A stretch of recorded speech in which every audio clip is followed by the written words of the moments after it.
Hi guys, it's Omer from MMOs.com with another quick weekly news recap for all major MMO news and announcements for the week ending April 4th, 2016. This is episode number 37 of the recap, and the first bit of news this week comes from Tree of Savior. And as most of you are already well aware, the game launched into early access this last week, but only for those willing to shell out at least $10 for a Founders Pack. And as with most modern day launches, the game has been plagued with long queues, latency issues, and other bugs. The first few days are pretty awful, but it looks largely resolved now. The game is hitting something over 30,000 concurrent players on Steam and is off to a pretty solid start. IMC Games also announced a new EU server. They originally didn't plan on adding any regional servers to the game, but with a jump in European sales, it looks like they reversed course. Until the EU server launches, the Fedimine server will act as a temporary server for European players, so once the EU server launches, all those players will be transferred to the EU one. I did a second look for a Tree of Savior already, and we'll do another follow-up video later on, and expect us to talk about Tree of Savior quite a bit in tomorrow's podcast, as we do have some gripes with it, but we'll save it for tomorrow. Moving right along, we have quite a bit of news from South Korea's Webzen. Webzen announced this week their full 2016 lineup for games, most notably Mu Online 2, or just Mu 2, also called Mu Legend, will be finally entering closed beta in South Korea on April 21st. Mu Online is still Webzen's biggest hit and makes the most money for them by far. But aside from Mu 2, there's a lot more going on with Webzen, namely they're launching Shot Online and Continent of the Ninth on mobile. I can imagine how Shot Online will work well on mobile, but we'll see how Continent of the Ninth does on mobile, because it is an action MMORPG that probably requires a bit more controls than a game like Shot Online, but we'll see how it does. Webzen also announced a new PC MMORPG called Lightfall, but very little details have been revealed. A new Soul of the Ultimate Nation and Mu Online games are also in development, but besides that, we don't know too much about those two other new games. Interesting to see them bring back Soul of the Ultimate Nation. It's not going to be the same game in the past. It's going to use that same IP, but we'll see what they do with it. But it looks like Webzen will have a pretty busy 2016 ahead. I mean, they're really on the ball with releasing new games. We'll see how long these games take to go from South Korea to North America, though, because expecting to launch in South Korea first, and they'll bring the more successful ones to the West. Up next, more news from South Korea. This time, War Portal takes over as Ragnarok Online 2's developer. This news sounds very odd at first glance because War Portal is a portal that's owned by Gravity Interactive, and Gravity Interactive was a developer of Ragnarok Online 2. So what's going on right now is pretty simple, but a little confusing at first. Basically, War Portal is the North American publishing arm of Gravity. Gravity Interactive is the South Korean development studio.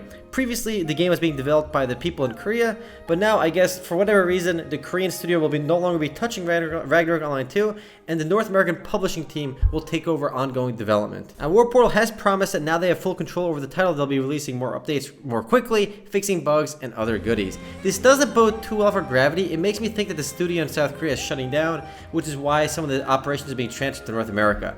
That's the signal I'm getting, but Ragnarok Online 2 fans should probably be delighted because we'll see more updates. At least that's what they promised, but we'll see if that actually happens.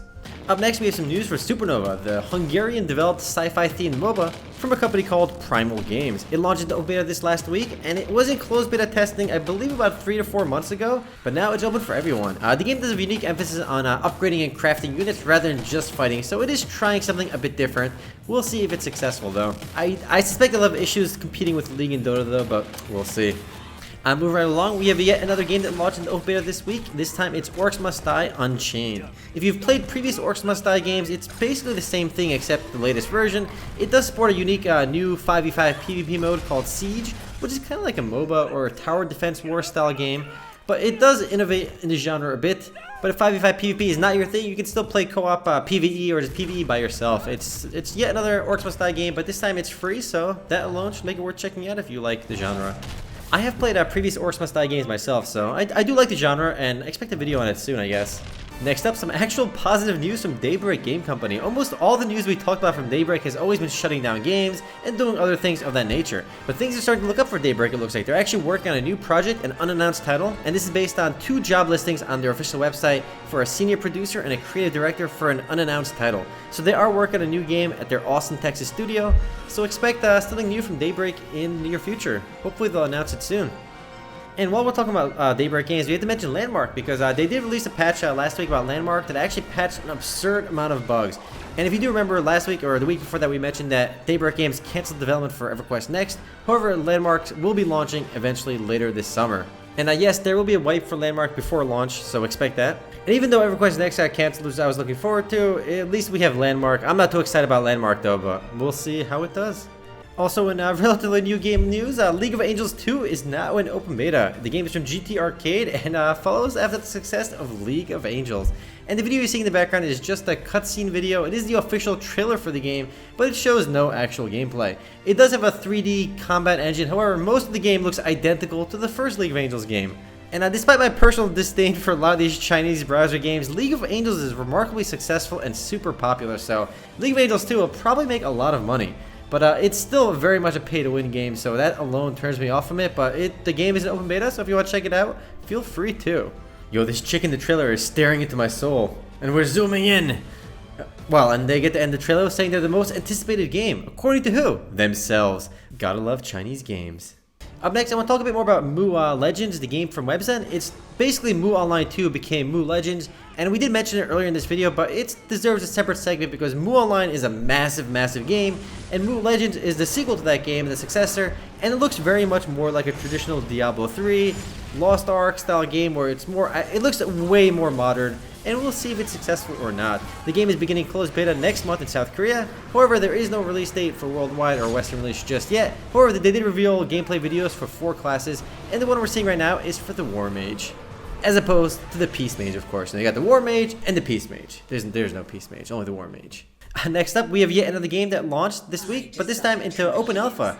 The game's closed beta is set to begin on April 14th, but until then, I believe you can play on the open alpha for free. I've been playing for free for a while already, and I think it's actually well worth checking out because I did a Sunday Funday video for the game as well as played it a bit on my own already. I'm enjoying the game. And in traditional try-on fashion, they're already taking Founders Pack sales already. If you pre-order the game for $10, you get access as soon as the closed beta begins. I guess until then, you can't play after the open alpha ends, but if you pay $10, you can.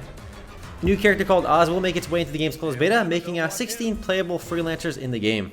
Up next, some very cool news from UC Irvine. They announced earlier this week that they'll be launching something called an esports initiative. It'll be supported by Riot Games, and they'll basically be opening a 3,500 square foot esports arena in their campus, equipped with 80 high-end gaming PCs. The purpose of this would make to be a permanent home for gamers on campus. Additionally, they'll be making a stage as well. They can host tournaments, cast games, and all that good stuff. And it's not all just about the games too, because they'll be offering as many as 10 academic scholarships to students that join their esports team. So you can literally go to school for a league sponsorship. How cool is that? I'd like to see other schools follow in the footsteps because a lot of people are really excited about League. And I mean, it's not really a good career path, but it's cool to see them fostering this in these campuses because they do football and stuff too. So it would be very cool to see esports becoming a bigger thing in universities. But UC Irvine is taking the first step with it.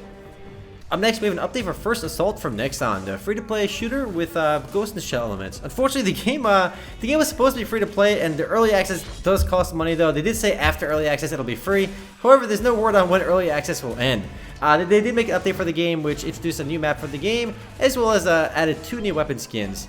But everyone, I mean, I'm waiting for the game to go free-to-play because right now, not many people play. You can find the game, but not too many people play, so it feels kind of pointless. Come on, Nexon, hurry up and release First Assault. It's been a while already, come on. Chop chop. The next and last bit of news this week comes from Onigiri. The game launched its first update since launching on the PlayStation 4. And unfortunately, that first update took 6 months to launch. Since the game launched, it took 6 months for this update to come out, which is definitely quite slow. The update increased the game's level cap to 110, as well as adding a whole bunch of new zones and dungeons to the game. Now you can play Onigiri on PS4 or on the PC. I'd much rather play on the PC, but if you want to check it out for PS4, you can. Anyway, guys, that's for MMO news, and that's for this week. I'll see you guys tomorrow for the podcast. Later, guys.